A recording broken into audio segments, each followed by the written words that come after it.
Prenez le devant du sac et un des triangles. Placez-le endroit contre endroit.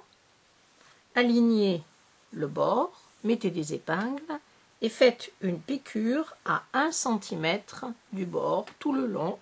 Mais, comme nous l'avons fait pour les cubes de rangement, si vous vous rappelez, nous allons laisser 1 cm avant de commencer la couture dans la base du sac. Vous devez faire ça à chaque coin. Vous voyez, en bas, ça donne ça. Procédez de la même manière avec l'autre côté, en n'oubliant pas de laisser 1 cm en bas. Ceci est le haut du triangle. Je voulais attirer votre attention sur ce point. Ce morceau ici fait 2 cm. Avec votre première couture, vous devez arriver au milieu. Bon, là, je suis un petit peu à droite. Ce qui veut dire que lorsque je vais faire ma deuxième couture ici, il faut que je vienne mourir exactement au même endroit avant de continuer ici pour finir le haut. Faites bien attention à ça, autrement vous aurez un trou. En ce qui concerne le dos du sac, je vous conseille de mettre des épingles un peu partout pour tenir et contenir toutes les lanières et les bandoulières et ainsi éviter de les prendre dans les coutures. Placez les deux parties du sac endroit contre endroit, alignez le bord, n'oubliez pas de laisser 1 cm à partir de la base, mettez des épingles ou bien des pinces et surtout faites attention à ce niveau, je l'ai déjà dit tout à l'heure, de bien fermer cette partie ici du sac et vous allez continuer pendant 1,5 cm pour coudre le dos et le devant. Le haut du côté du sac doit ressembler à ça. Cousez l'autre côté, c'est-à-dire l'autre triangle, de la même manière au dos du sac. Les 4 côtés sont maintenant assemblés et nous allons coudre la base, évidemment, endroit contre endroit. Vous vous rappelez qu'en bas du sac, nous n'avons pas cousu 1 cm. Écartez l'autre bord. Prenez maintenant un côté de la base et venez le superposer comme ceci. Mettez des épingles pour bien tenir en place. L'autre côté ici doit bien être replié. Voilà. Mettez une épingle ici pour tenir. Mettez des épingles tout le long et lorsque vous arrivez ici à l'autre côté, à l'autre extrémité, faites la même chose. Ouvrez la couture, il vous reste 1 cm et continuez à coudre jusqu'au moment où vous allez buter sur la fin de la couture ici. Travaillez un côté à chaque fois, ça sera plus facile.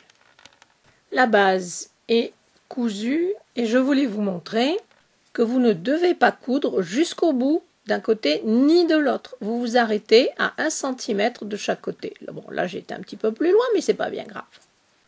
Retournez le tissu extérieur sur l'endroit. Là, vous voyez, je suis au niveau de la poche avec l'élastique. Et assurez-vous que dans ces coins, vous n'avez pas laissé de trou. Si vous voyez un petit trou, remettez sur l'envers et repiquez cette partie. L'extérieur du sac est fini et cousu. Passons maintenant à la doublure. Première chose à faire, ouvrez la fermeture à glissière autant que possible.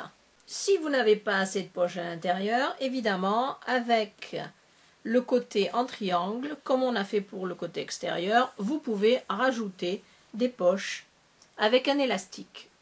Je ne vais pas le faire.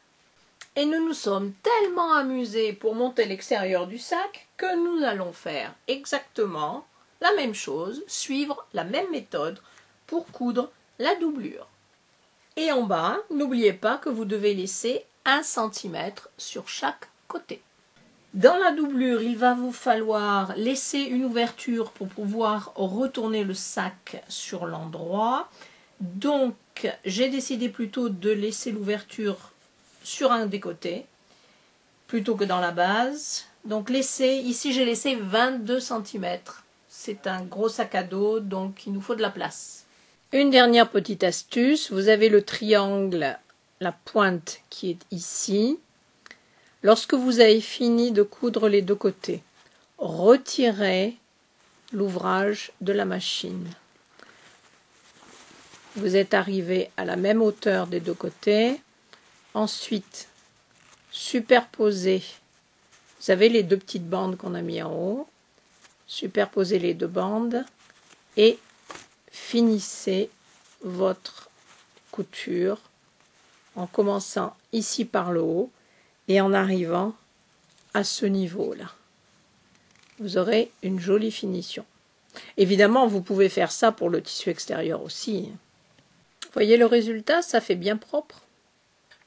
Comme pour le tissu extérieur, retournez la doublure sur l'endroit pour bien vérifier qu'il n'y a pas de trou dans les coins inférieurs. Une fois que vous êtes satisfait ou satisfaite, remettez sur l'envers. Pas de ouate, pas de thermocollant, vous l'aurez remarqué pour cet ouvrage. Si vous n'êtes pas de cet avis, n'oubliez pas donc de thermocoller toutes les pièces, soit de la doublure, soit du tissu extérieur, avant d'assembler toutes les parties, évidemment. La doublure est sur l'envers. Par le panneau zippé, vous allez faire glisser, et ce n'est pas une mince affaire, le tissu extérieur. Et vous allez aligner les deux bords, celui de la doublure et celui évidemment du tissu extérieur. Poussez le panneau zippé vers l'intérieur et prenez un côté de la bande. Commencez par faire correspondre les coutures latérales où il y a les triangles d'un côté et de l'autre. Mettez des épingles tout autour et faites une couture à 1 cm du bord, longueur de pointe 2,5 comme d'habitude. Et en passant par l'ouverture, retournez le sac sur l'endroit. Je ferme toujours les ouvertures en utilisant un point qui se fait à la main et qui s'appelle le point d'échelle. J'ai fait une courte vidéo dans laquelle je vous explique comment faire ce point, qui est un point invisible. Je vous mettrai le lien dans la boîte de description en dessous de cette vidéo. Voici le résultat ici, bien propre et bien plat. Poussez la doublure à l'intérieur du sac. Faites bien ressortir la couture que vous venez de faire.